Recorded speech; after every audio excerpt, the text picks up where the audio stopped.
Well, good Friday afternoon. This is Rich, and the markets ended up closing the day mostly weaker. The exception today was the Minneapolis wheat contract, which showed a lot of fire. We did trade sharply higher early, broke through some buy stops, which pushed the market even firmer, and we did back off at the end of the day. It still closed up 24.5 cents on the December contract.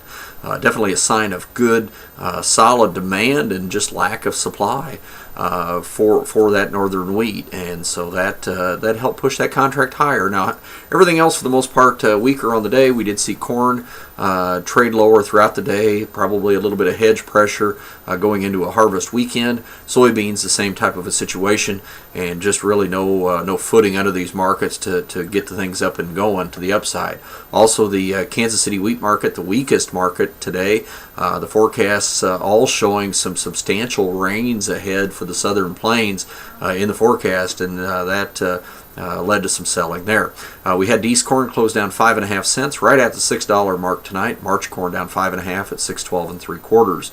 November soybeans down 5.5 at 11.58 1/4. January beans down 5 3/4 at 11.70. December cotton down 0.75 at 101.98.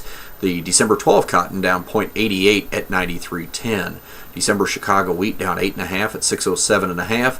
July wheat down 8 at 681. Kansas City December down 13 1/4 at 684 1/2. Kansas City July down 11 3/4 at 716 3/4. Minneapolis Dees wheat up 24 1/2 at 919 1/2. Minneapolis March wheat up 4 cents at 839 1/2. The dollar index traded both sides throughout the day, ended up about unchanged. Crude oil up 40 cents a barrel at 82.98, posting a good strong finish to the week. The last 3 days closing up about over $6 a barrel. Gold down $15 an ounce today at 16.38. The Dow closed up 20 points at 11,066.